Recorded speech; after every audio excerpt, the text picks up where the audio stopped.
इस सास ससुर ने एक नई मिसाल कायम की है। इन्होंने अपनी विधवा बहू की शादी बेटी की तरह करवाई है। इनके बेटे की मौत कोरोना की दूसरी लहर के दौरान हो गई थी, जिसके बाद ही इन दोनों को अपनी बहू की चिंता सताए जा रही थी। पहले तो बहू शादी के लिए तैयार नहीं हुई, लेकिन काफी मान मनोबल के बाद वो शादी के लिए तैयार हुई। इसके बाद नागपुर में रहने वाले एक लड़के के साथ बहू का रिश्ता तय किया गया। अक्षय तृतीया के दिन नागपुर में बहू की शादी हुई है। सास ससुर ने बेटी की तरह बहू का कन्यादान किया। को कोरोना हो गया था गए साल, उसके कारण एक हफ्ता तक हॉस्पिटल में एडमिट रहा। वो 25 अप्रैल को उसकी डेथ हो गई और डेथ के बाद मतलब हम बहुत अकेले पड़ गए।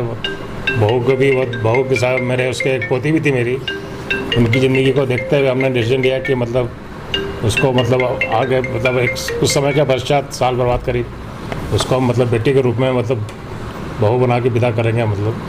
तो वही हमने डिसीजन लिया और फिर परिवार के लोगों से कांटेक्ट करके रिश्तेदारों से करा, सर्च किया हमने। तो वहीं जहाँ बेटी जहाँ की है रहने मतलब जो बहू थी हमारी रहने वाली वहाँ नागपुर की है, वहीं नागपुर में हमको लड़का मिला मतलब परिवार के था मतलब। तो उसी से अच्छा परिवार था, वो भी लड़का भी मतलब हमको ठीक लगा। इस हिसाब से हमने इसकी सल अभी आकातीश मतलब 3 मई को उसकी शादी थी। फिर दरअसल धार के रहने वाले एसबीआई से रिटायर्ड अधिकारी युग प्रकाश तिवारी और रागिनी तिवारी के बेटे प्रियंक तिवारी का निधन अप्रैल 2021 में कोरोना की वजह से हो गया था। प्रियंक की एक बेटी भी है, लेकिन प्रियंक की पत्नी ऋचा की उम्र को देखते हुए युग प्रकाश तिवारी और रागिनी तिवारी काफी परेशान रहते थे, क्योंकि ऋचा के सामने पूरी जिंदगी बची हुई थी।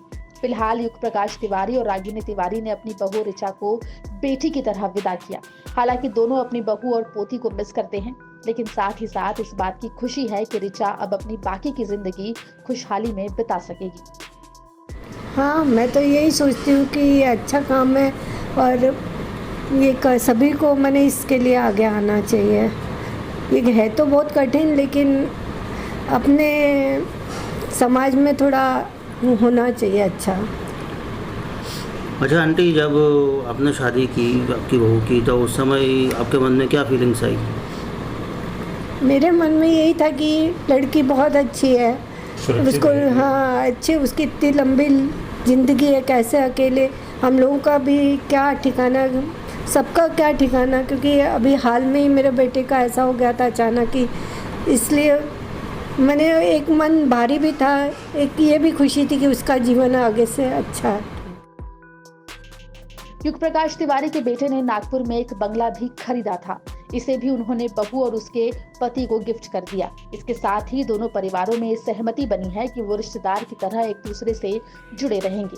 बहू ऋचा भी धार में अपने सास ससुर के घर बेटी की तरह आती रहेगी। धार से छोटू शास्त्री की रिपोर्ट, MP तक।